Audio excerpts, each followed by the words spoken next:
Mas Burhan, ada 43 daerah ya, 42 itu kabupaten kota dan satu provinsi.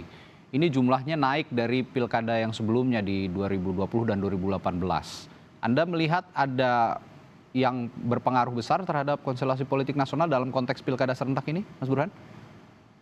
Iya, perbandingannya memang kurang apple to apple ya, karena Hmm, 2020 tidak seluruh wilayah yang oke, menyelenggarakan pilkada. ya, Kalau ya. sekarang kan seluruh wilayah, kabupaten, kota, dan 37 provinsi. Tetapi secara umum memang ada faktor regulasi dan sekaligus faktor elektabilitas yang menyebabkan suatu daerah memunculkan kota kosong.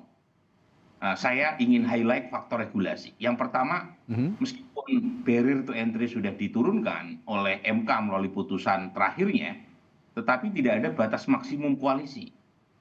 Nah, ini yang mengakibatkan partai-partai cenderung menghilangkan makna persaingan dalam demokrasi. Jadi mereka tidak mau bersaing, mereka Hmm, bergerombol, berkolaborasi, berkoalisi, karena tidak ada batas maksimum. ya. Harusnya bukan hanya batas minimum untuk mengajukan calon, batas maksimum juga harus ditetapkan supaya partai politik ingat bahwa fungsi utama partai politik adalah kaderisasi dan rekrutmen pejabat publik. Nah, ini yang pertama. Yang kedua, studi Aspinall dan Adrianus Hendrawan itu jelas menunjukkan dari pilkada-pilkada sebelumnya, semakin dekat jadwal pilkada dengan pilpres, Mhm. makin besar pengaruh pilpres dalam menetapkan pola koalisi di tingkat lokal.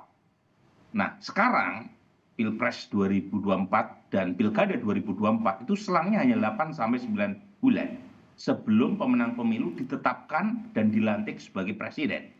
Nah, artinya karena semakin dekat dengan pilkada kemarin, Mhm.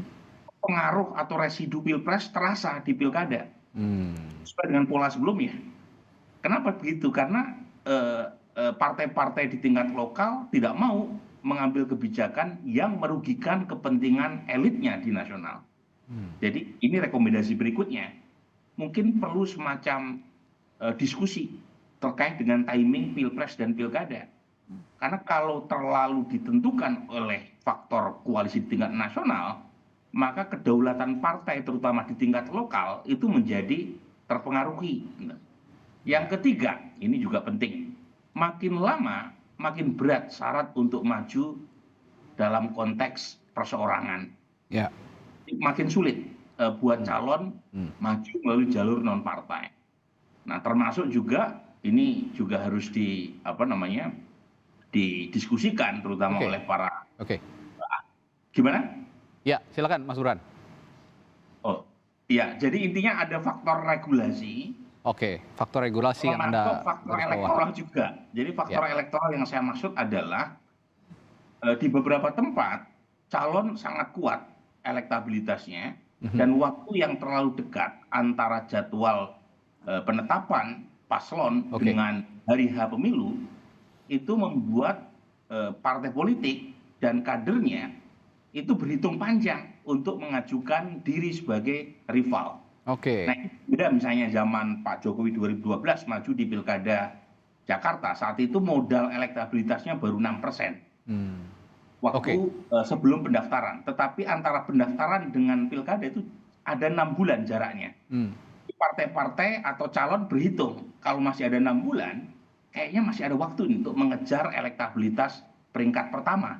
Nah, Hmm. sekarang itu waktunya kurang dari 3 bulan ya, sekitar 2 bulan lebih, Sempit ya. sampai di tanggal 27 November. Nah, Oke. itu yang kemudian mengakibatkan banyak partai dan calon yang kalah sebelum bertanding dan Oke. akhirnya berkolaborasi saja pragmatis untuk mendukung calon yang dianggap punya potensi menang. Oke, ini adalah ada relevansi antara regulasi Bu Betty dengan elektoral kalau Mas Burhan tadi bilang. Nah, tapi saya ingin highlight juga soal kanal lain untuk mencalonkan diri menjadi calon kepala daerah di